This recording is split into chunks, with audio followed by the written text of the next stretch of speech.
এখন আমাদের ত্রিকোণমিতির দ্বিতীয় পর্ব নিয়ে আমরা কথা বলবো। প্রথম পর্বে তোমাদের হয়তো এই সূত্রগুলা অনেকের মনে আছে, বা না থাকলে তোমাদের প্রথম পর্ব থেকে এই সূত্রগুলো দেখে আসো। তারপর আমি প্রথম সূত্রগুলো লিখতেছি। আমরা এখানে রাফে লিখি, যে এখানে লিখি সাইন থিটা সমান 1 বাই কসেক থিটা, আর কসেক থিটা সমান 1 বাই সাইন থিটা। তারপরে আমরা লিখতে পারি ট্যান। আমরা ওদিন বললাম টেনে করে যাব, আমরা কট ধরবো। ট্যান থিটা সমান 1 বাই কট থিটা, আর কট থিটা সমান 1 বাই ট্যান থিটা। আমরা বললাম সেক। সেক কেন দেওয়া হবে? জামার মধ্যে দাগ পড়ছে, মানে কস লাগছে। কস থিটা, সেক থিটা সমান 1 বাই কস থিটা, আর কস থিটা সমান 1 বাই সেক থিটা। এটা সূত্র হয়ে গেছে। আমরা আবার শিখছিলাম, এখন প্রমাণ করব জ্যামিতীয় উপায় একটা। দেখো, আমাদের এই ত্রিকোণমিতি এগুলো শিখলে আমরা লিখতে পারি পিথাগোরাসের একটা উপপাদ্য লিখলাম, লম্ব স্কয়ার প্লাস ভূমি স্কয়ার সমান সমান অতিভুজ স্কয়ার।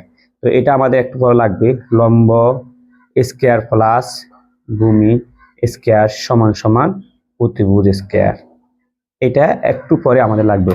এই সূত্রটাকে আমি লাল কলম দিয়ে একটু মার্ক করতেছি, তোমরা এটা আমাদের এখন লাগবে।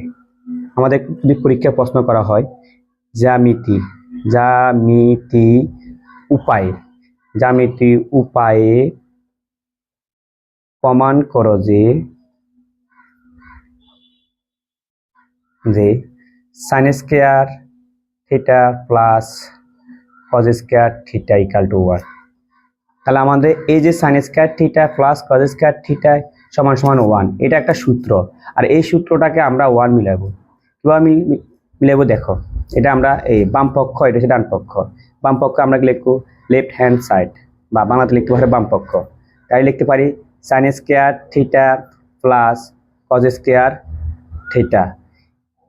আমরা সাইনের ছন্দ, এখানে একটা জ্যামিতি বলছে, জ্যামিতি একটা চিত্র আঁকা হবে, মানে আমরা ত্রিকোণমিতিতে যে চিত্রটা আঁকবো সব সময় এটা একটা সমকোণী ত্রিভুজ।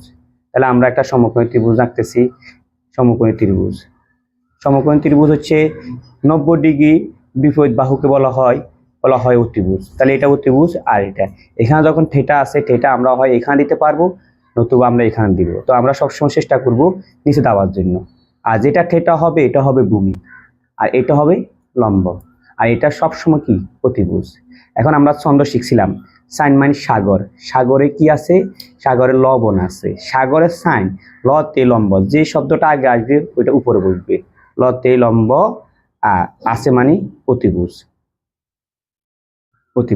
এর মাথার পরে স্কয়ার আছে, আমরা দিলাম স্কয়ার প্লাস কসের ছন্দ। কস মানে কবর কি আছে?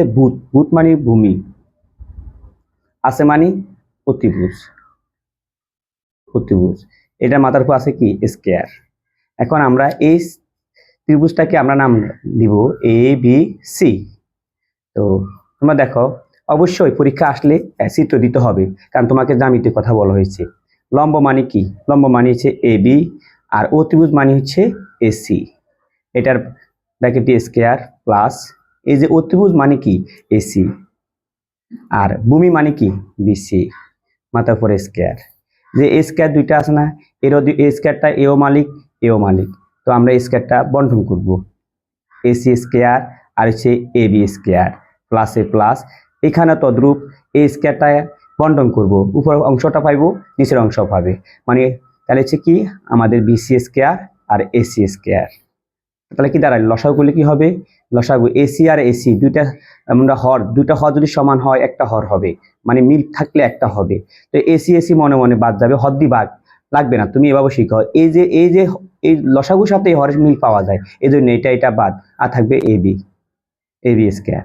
আর এসি বাদ, থাকবে কি? BC square. ঠিক আছে, দেখো এসি আর এসি স্কয়ার, আর হচ্ছে কি এবি মানে কি? লম্ব। আমি যে তোমাদেরকে লাল দি যে মার্ক করে রাখছি, এটা আমার লাগবে, এখন লাগতেছে। এবি মানে লম্ব, এটা লম্ব। আর হচ্ছে বিসি মানে হচ্ছে কি? ভূমি।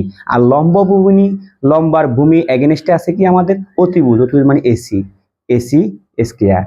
আর এই এসি কাটা গেলে আর থাকে 1, অর্থাৎ যার কেউ না তার 1 আল্লাহ আছে, অতএব উত্তর হচ্ছে 1 মিলে গেছে, অর্থাৎ ডান পক্ষ, এটা রাইট হ্যান্ড সাইড।